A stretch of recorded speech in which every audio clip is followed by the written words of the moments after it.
జననేత పత్రిక ప్రారంభించి 6 వసంతాలు పూర్తి చేసుకుని 7వ వసంతంలో అడుగుతున్న శుభ సందర్భంగా ఆదరిస్తున్నటువంటి పాఠక మహాశైలకు, ప్రకటన దేవులకు, మిత్రులకు, శ్రేయోభిలాషకు మా హృదయపూర్వకమైన ధన్యవాదాలు. ఈ సందర్భంగా జననేత న్యూస్ అనే ఛానల్ ప్రారంభించాము. ప్రస్తుతం జిల్లా ఆహార భద్రత తనిఖీ అధికారి వారి కళ్యాణ్ చక్రవర్తి గారి దగ్గర మనం ఉన్నాము. సార్ మాట్లాడతారు. సార్, రోజు రోజుకు పెరుగుతున్న జనాభా ఒకవైపు అయితే, పుట్టుకొస్తున్నటువంటి హోటల్స్ అవ్వచ్చు, కర్రీ పాయింట్స్ అవ్వచ్చు, ఫుట్పాత్ మీద ఉన్నటువంటి ఇతర ఆహార పద్ధతులు అవ్వచ్చు, గణనీయంగా పెరిగిపోతున్నాయి సార్. ఈ పెరుగుదలకి కారణం ఏంటి అంటే, కొనుగోలుదారులు ఉంటే వ్యాపార సంస్థలు పుట్టుకొస్తాయి. ప్రస్తుతం జరుగుతుంది ఏంటంటే, విశాఖ నగరం మొత్తం మీద ఇటు పెందుర్తి దగ్గర నుంచి ఇటు భీమిలి వరకు కూడా ఆహార పదార్థాలు భద్రత ఒక విషయం అయితే, ఆహార పదార్థాల మీద తనిఖీ మీరు నిత్యం చేస్తున్నారు. కానీ పదార్థాల్లో నిల్వ ఉన్న పదార్థాలు ఎక్కువగా వ్యాపారస్తులు తన లాభార్జన కోసం అమ్ముతున్నారు. దీనికి ఏ విధంగా మా ప్రేక్షకులు చెప్తారు సార్? నమస్కారం అండి. జననేత యాజమాన్యానికి, వారికి ఈ 6 వసంతాలు పూర్తి చేసుకున్న సందర్భాన వాళ్ళు స్టార్ట్ చేసిన ఛానల్ దిగ్విజయంగా వెళ్ళాలని మా ఫుడ్ సేఫ్టీ డిపార్ట్మెంట్ తరఫున వాళ్ళకి శుభాకాంక్షలు తెలియజేస్తానండి. ఇందులో ఏంటంటే అండి, ఆల్రెడీ మాకు మీరు చెప్పినట్టుగానే మాకు ఫుడ్ సేఫ్టీ అధికారులు మట్టికి విస్తృతమైన చేస్తున్నారండి. తనిఖీలు విస్తృతంగా చేస్తున్నారు. గత 3 నెలల్లోనే మేము ఆల్రెడీ కొన్ని 70 కేసుల దాకా ఫైల్ చేసాము. ఇంకా ఫైల్ చేయాల్సిన కేసులు చాలా ఉన్నాయి. ఇక్కడ ఏంటంటే, నిష్పత్తి ప్రకారంగా ఫుడ్ సేఫ్టీ ఆఫీసర్ లేరండి. అంటే జనాభా నిష్పత్తి పెరుగుతుంది, ఎస్టాబ్లిష్మెంట్ పెరుగుతుంది, కానీ దాని రేషియో ప్రకారంగా ఫుడ్ సేఫ్టీ ఆఫీసర్స్ అధికారులు అనేది మనకి లేకపోవటం అనేది కొంచెం ఇబ్బందికరంగా ఉందండి. అందువల్ల ఏంటంటే, మన విశాఖపట్నం జిల్లాలో ఓన్లీ 3 ఫుడ్ సేఫ్టీ ఆఫీసర్లే పనిచేస్తారండి. అది ఇక్కడున్న పబ్లిక్ అందరికీ తెలుసు. అంటే ఆల్మోస్ట్ అందరికీ 90% వరకు అసలు ఎంతమంది షాప్స్ ఉన్నాయి, ఎన్ని ఎస్టాబ్లిష్మెంట్స్ ఉన్నాయి అనేది ప్రతి ఒక్కరికి అవగాహన ఉంటుందండి. కానీ మీరే ఆలోచించండి, 3 ఫుడ్ సేఫ్టీ ఆఫీసర్లతో అది మళ్ళీ అదే ఫుడ్ సేఫ్టీ ఆఫీసర్లు ఏదన్నా విఐపి ప్రోగ్రామ్స్ వస్తే వెళ్ళాలి, ఫుడ్ పాయిజనింగ్ అయితే వెళ్ళాలి, లైసెన్సింగ్ చూడాలి, హాస్టల్స్ చూడాలి, ఇన్ని రకాలుగా ఉంటుంది. వీటి మీద తప్ప ఉన్న దాంట్లో బెస్ట్గా చేస్తున్నాము. ఇంకా చేయాల్సింది చాలా ఉంది. మేమైతే ఈ దాడులు అనేది విస్తృతంగా చేస్తామండి. ఎవరు కంప్లైంట్ ఇచ్చినా కానీ మేము 24 గంటల్లో దాన్ని కంపల్సరీగా మేము చేస్తాము. మీరు ఇచ్చే కంప్లైంట్ మట్టికి అది మామూలు ఫోన్ ద్వారా ఇవ్వచ్చు, లెటర్ ద్వారా ఇవ్వచ్చు, ఎలా ఇచ్చినా కానీ మీరు ఇచ్చిన దాన్ని బట్టి వస్తామండి. ఇక నేను ఈ పబ్లిక్ ఒకటి రిప్రజెంట్ చేసుకుంటున్నాను జననేత వాళ్ళ నుంచి. మీరు పిలిచిన వెంటనే చాలామంది ఏంటంటే, పబ్లిక్ మేము ఇక్కడే ఉన్నామండి, హోటల్ దగ్గర ఉన్నామండి, ఫలానా ఫుడ్ ఇన్స్పెక్టర్ రావట్లే, వెంటనే పంపించండి అంటారు.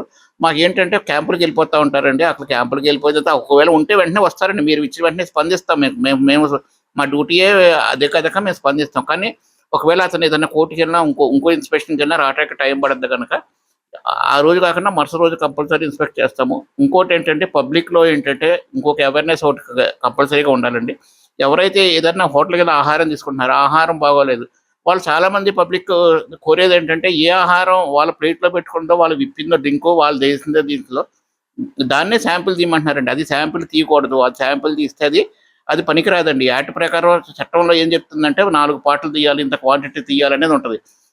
వీళ్ళ వాదన అంటే, పబ్లిక్ వాదన ఏంటంటే, అది రేపొద్దున మీరు తీసే శాంపిల్ లోపలిది బాగుంటుంది కదా, నాకు పెట్టింది బాగోలేదు కదా, ఇదే ఐటెం రేపొద్దున ఉండదు కదా అంటే, దానికి ఇక మనం ఏంటంటే ఎవరైనా చట్టానికి లోబడే పని చేసుకోవాలండి. మన చట్టం ఏం చెప్తుందో, food safety standards authority of India 2006, 2011 regulations ఏం చెప్తుందో అదే ఫాలో అవుతుంది తప్ప మనకి అందులో లేదండి.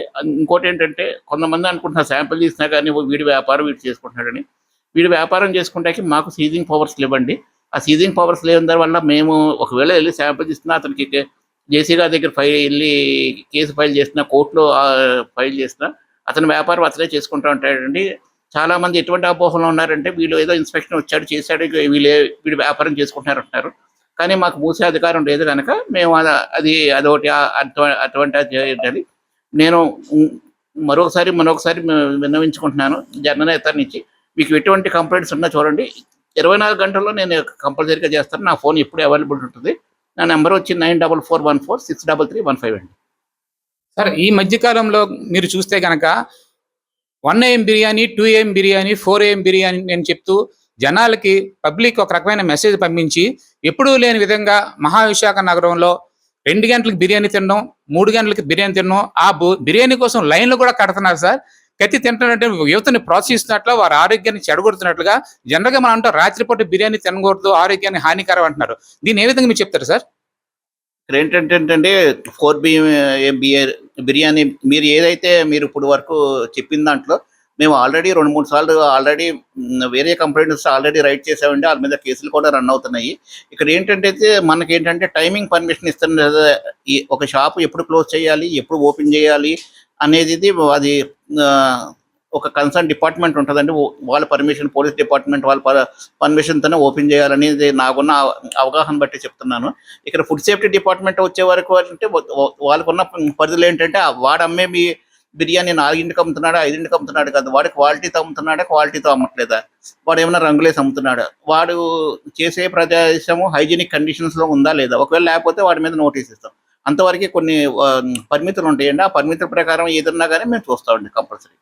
గతంలో ట్రాఫిక్ పోలీసు వాళ్ళు ఏం చెప్పేవారంటే రాత్రి 10 గంటల వరకు వ్యాపారం కొనసాగించుకొని రాత్రి 10 గంటల తర్వాత ఎటువంటి వ్యాపారాలు కూడా కొనసాగించకూడదని చెప్పి దాని మీద వాళ్ళు రైడ్ చేసేవారు.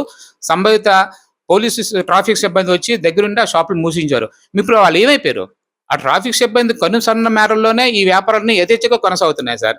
దానివల్ల ఏంటంటే ప్రజల తాలూకు ఆరోగ్యం కూడా రోజు రోజుకి పెరిగిపోతుంది. ఒకవైపు మానసిక ఒత్తిడి, ఉద్యోగుల రీత్యా వివిధ కారణాల వల్ల విశాఖ నగరం రావడం ఒకవైపు అయితే, నిత్యం వండుకోలేక అవస్థలు పడలేక రోజు కర్రీ పాయింట్ మీద ఆధారపడి ఆ వ్యాపారాలు తిన్నాను కూడా పట్టుకెళ్ళి పార్సల్స్ తీసుకెళ్తారు. ఒక విధంగా మనం చెప్పాల్సి ఏంటంటే ప్లాస్టిక్ కవర్స్ అవాయిడ్ చేయాలని చూస్తున్నాము.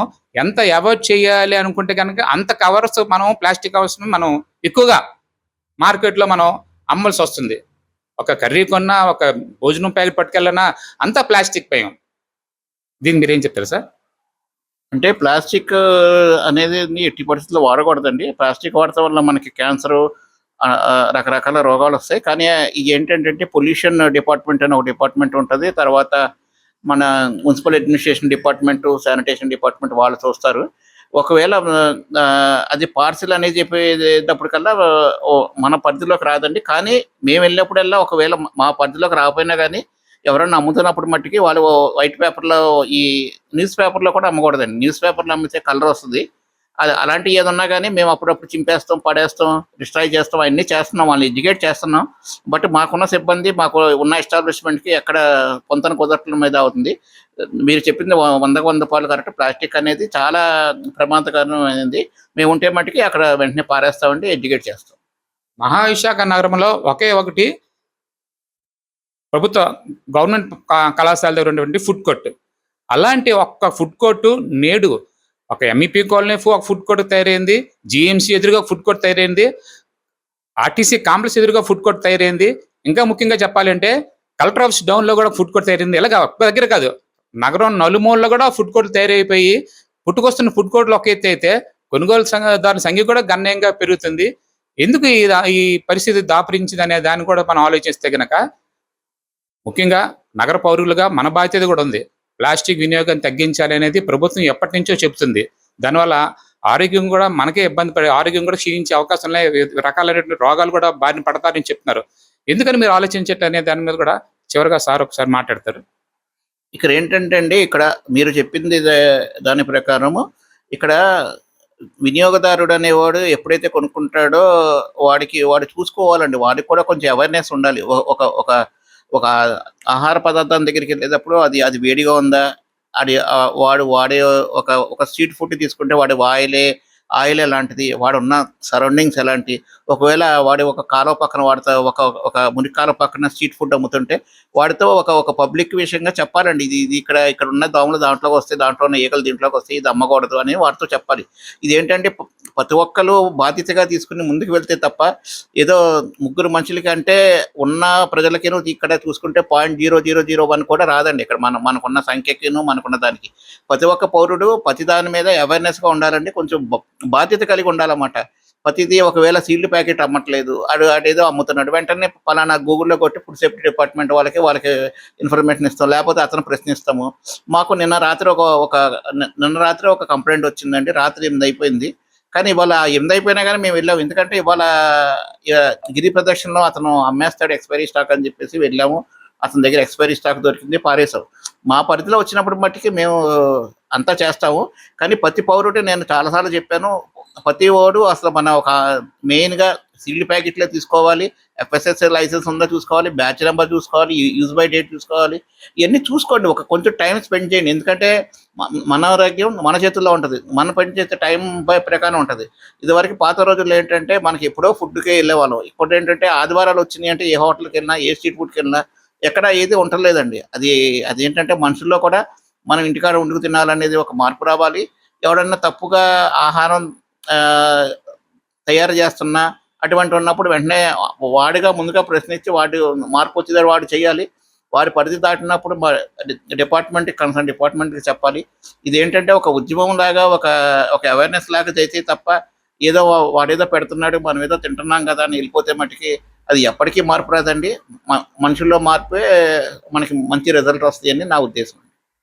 నగర ప్రజల ఆరోగ్యమే లక్ష్యంగా నిరంతరం కూడా ఆహార భద్రతా తనిఖీ అధికారులు పర్యవేక్షణలో సమయం సందర్భం లేకుండా ప్రతిసారి కూడా నిల్వ ఉన్న పదార్థాల మీద ఎవరైతే యాజమాన్యం ఉందో వాళ్ళకి చర్యలు తీసుకుంటూ వాళ్ళ చట్టాల మీద అవగాహన కల్పిస్తూ మంచి ఆహారం అమ్మాలనే ఉద్దేశంతో చేస్తున్న కార్యక్రమంలో ప్రజలందరూ కూడా బాధ్యతగా మీ బాధ్యతలు గుర్తెరిగి మన ఆరోగ్యం మన నగరం మన బాధ్యతగా వ్యవహరించాలని కోరుకుంటూ కెమెరామెన్ నారాయణరావుతో మీ జననేత.